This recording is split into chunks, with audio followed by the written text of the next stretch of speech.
Hello, friends. It's a beautiful day here in the summertime in Berkeley Springs, West Virginia. And it's going to be a particularly good day on the 15th and the 16th of September here in Berkeley Springs when our friend Bruce Lipton comes to be with us. And so I'm happy that he can join us here today, as a matter of fact, and talk a little bit about that. Hi, Bruce. How are you doing? John, I am so happy to be here with you and so excited about the opportunity to speak to your community because we have so many wonderful, exciting things to talk about, a new biology and a new world. Yeah, absolutely. As you know, I've been around and heard you talk a number of times, different places, with Lee Carroll and Cryon, who is a friend of a lot of the folks back here. He's been here 4 times in the past.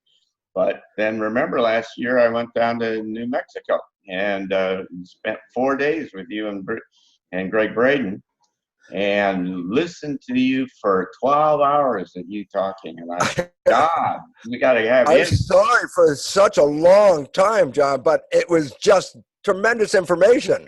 It was wonderful. And so that's why I asked that you'd come out and spend 2 days with us, 2 whole days, Friday, all day Saturday, and all day Sunday, the 15th and the 16th. And we've got almost half of the seats already sold already. So it's going to be a sellout. But tell us a little bit about what you're going to talk about. Well, obviously, when we look at the world and we look at the headlines, we see chaos happening all over the planet, all different forms of upheaval. And what I really like to offer is the fact that this is all right on time. Everything is happening in a plan, and that we're actually in a transition from a non-sustainable civilization, the one we're in right now, into a more thrivable situation. And it really requires an understanding of who we are. It's an evolution. But it's not a physical evolution. It's an evolution of consciousness and who we really are in this particular world. And what's really exciting about this, I didn't start out as any kind of new age guy looking for new age answers to stuff. I was really a hard scientist doing cloning of cells, and I started to understand the nature of the mechanism of cell, which completely differed than what I was teaching medical students. So there's a whole new world of understanding outside of the conventional curriculum, and is an evolution part. So I am honored to have been asked by you to come to Arlington and really get an opportunity to present this to a very wonderful audience that you gather there, because I find these people are going to be very, very influential in the world, and if I can help them see a better world, maybe that could grease the way into an easier evolution rather than a revolution. So I really appreciate this opportunity. I am very grateful for it and excited for it. Well, we're really looking forward to having you here.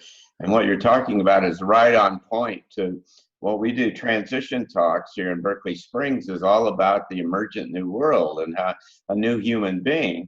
And what you talk about in ways that just nobody else does is about how we individually and how you can change your mind and change your whole body and change the world for that matter. I mean, it's so fundamental to this emergent new kind of reality that we're all going to see. Attitudes and our perceptions about life really are controlling our not just internal biology, but our external life experiences. And when we start to see that we've been programmed with misperceptions, then it says it's time for a correction factor. Yeah. And actually is very timely for a correction factor. We're not living in harmony with nature. We've been, separated from nature ever since Genesis story came out and said, yes, nature was created, and then they added some humans at the end of that, as if we were separate from nature. And that really, made us have an opinion that we were here to have dominion over nature, dominate nature. And I say, well, how's that going? And I can say, well, it's precipitating the sixth mass extinction, meaning we've missed something. And we go back to the indigenous people of this planet 10,000 years ago or so, like Native Americans, First Nation people in Canada, and recognize they had the understanding that we're supposed to be working with. And they saw nature as a garden, and they saw themselves as gardeners to keep the harmony going. We have separated from that, given ourselves dominion over it, and the way we've been running it has precipitated so many natural disasters going on right now. And what we see, there were some errors. One of the very grave errors is Darwinian theory. Darwinian theory says that the whole drive of evolution is a competition for fitness in the struggle for life. I say, well, boy, if you had to wake up in the morning with that as your destination and your goal, it's like, who wants to go through the rest of the day? But it turns out, no, the idea that competition is a drive force doesn't make any sense when you recognize a garden is the farthest thing from competition. A garden is the total cooperation. So we were given a garden, and now we've pretty much decimated that garden. Some of us think there's a lot of hope in this story as well, Bruce, and so that and what we're excited about to have you with us is because what you talk about is a new way to live and a new way to think and a new way to kind of influence all of our reality, and we're really looking forward to that. Well, I'm excited because I have to own it wasn't my conceptual process that led to this. It was observing cells and studying them from the inside to the outside, from light microscopy to electron microscopy to biochemistry, and started to recognize we have been programmed with the belief that we're sort of victims of our heredity, and that genes that we were provided with at the moment of conception were something like a program for the rest of our lives. So whatever genes you have, your life is already in some way determined by these genes, especially if they're genes associated with diseases such as cancer or heart disease and stuff like that. Just to give a little input right here, a fact is less than 1% of disease is actually due to genetics. That 90+% of disease is due to environment and lifestyle and belief. And why this is relevant is we've been programmed that genes control us and we don't control. That makes us a victim in that the genes are controlling our life and we don't control them. Yet the new science, which I so love because it's called epigenetics, which translates as, when I say epigenetic control, it translates as control above the genes. And all of a sudden I said, well, what is controlling our biology? And it turns out our environment and specifically our perception. And I said, well, why is that relevant? Well, the conventional story is I'm a victim of the genes no matter what.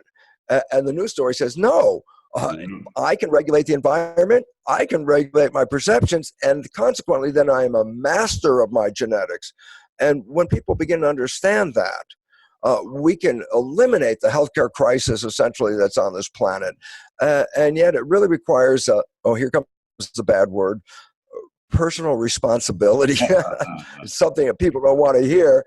But why is this so important? Is because if you recognize your responsibility, then you also recognize your empowerment.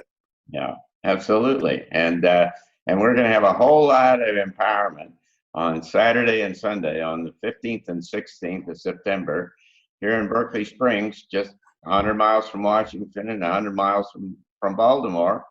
And it's going to be a small venue, just a couple hundred people. And so it's going to be up close and personal. And it's going to be Lipton all day and all day. And we're going to have a good time. And we're really looking forward to having you with us.